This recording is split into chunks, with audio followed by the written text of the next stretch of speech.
marami po ang makaka-relate at hindi makaka-relate sa sabi nga dito sa buhay may asawa namin.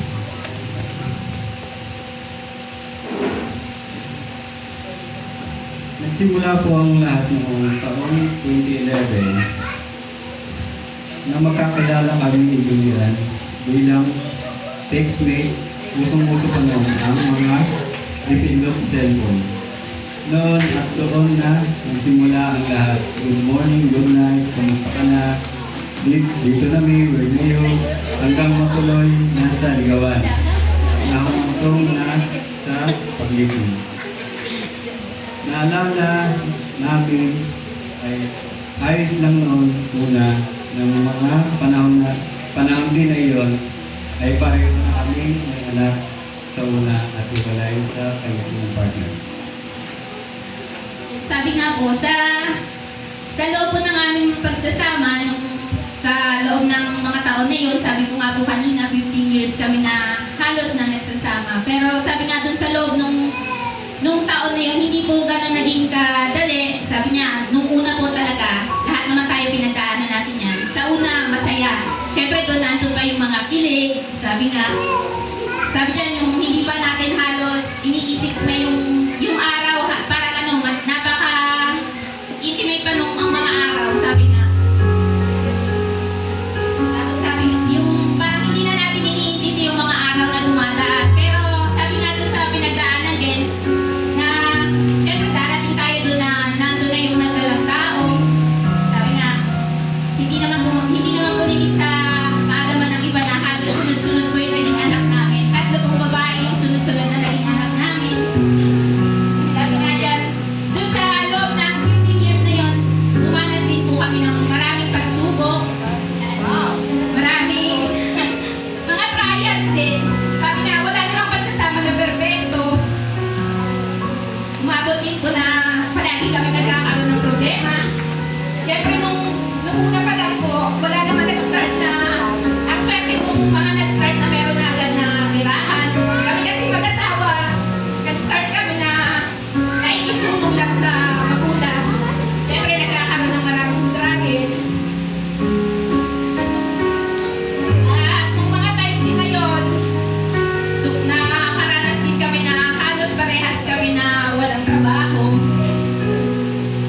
Tapos, meron naman time na nagkatrabaho siya pero sobrang layo. Siyempre, ang hirap ko bilang nanay ka ng 3 pero ang layo yung partner mo.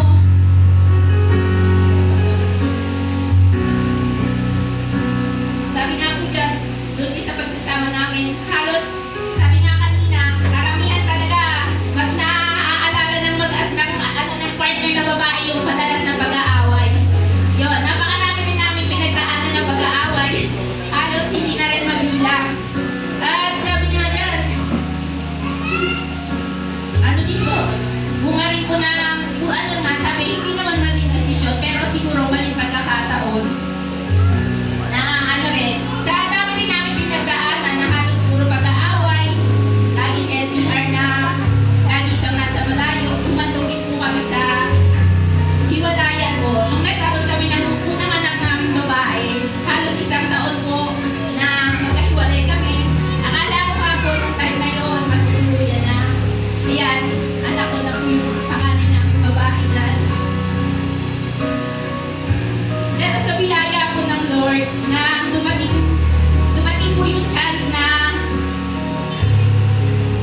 nagkaroon po ng paghayo sa amin taong 2019 po yun, March 19, 2019,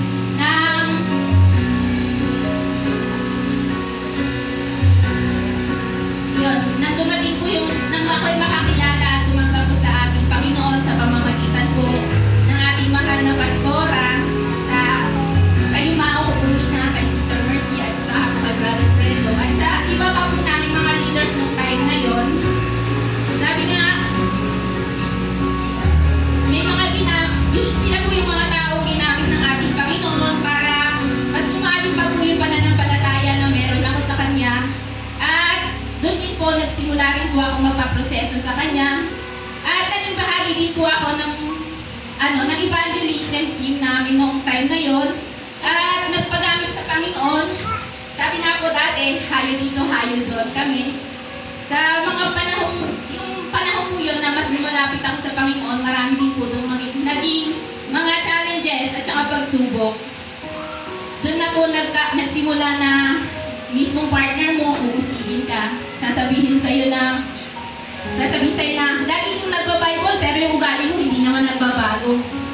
At dumating din po yung time na sabi niya, baka naman sa sobrang active mo dyan sa simbahan, dumampas ka na sa langit. Yun po yung mga time na sobrang, at dumating din po yung time na halos nagsiselos na siya kasi hindi naman po puro babae yung makakasama mo sa paghahayo at hindi rin naman po puro babae yung makakayuhan mo lang na pwedeng makarinig ng salita ng ating Panginoon.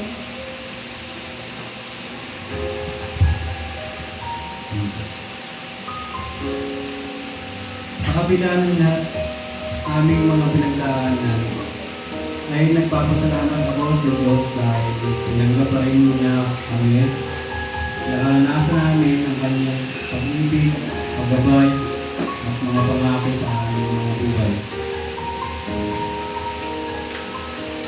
Nagpapasalamat kami sa mga taong ginamit ng Diyos sa patuloy na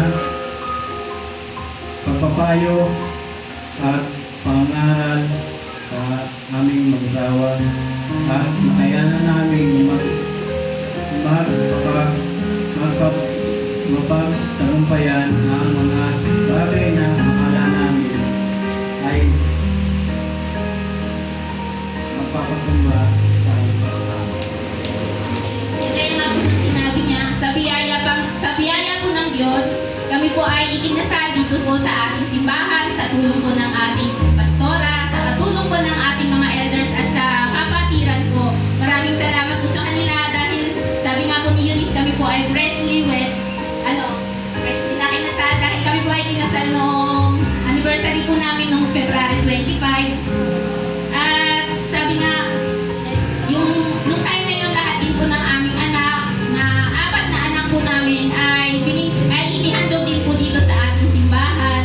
Sa biyaya po at tulong ng Diyos, tunay kong walang imposible sa Kanya. Ang aking asawa noon na siya pumumusig nga po sa akin, ay nakasama ko na rin po siyang dumalo sa gawain tuwing araw ng linggo.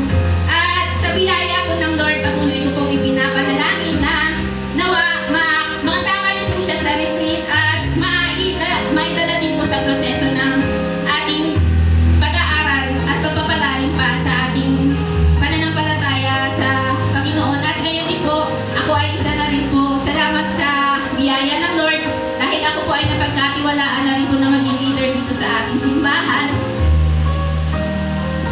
Kami pong mag-asawa, sabi nga po, nagkamali man or napunta man sa maling panahon.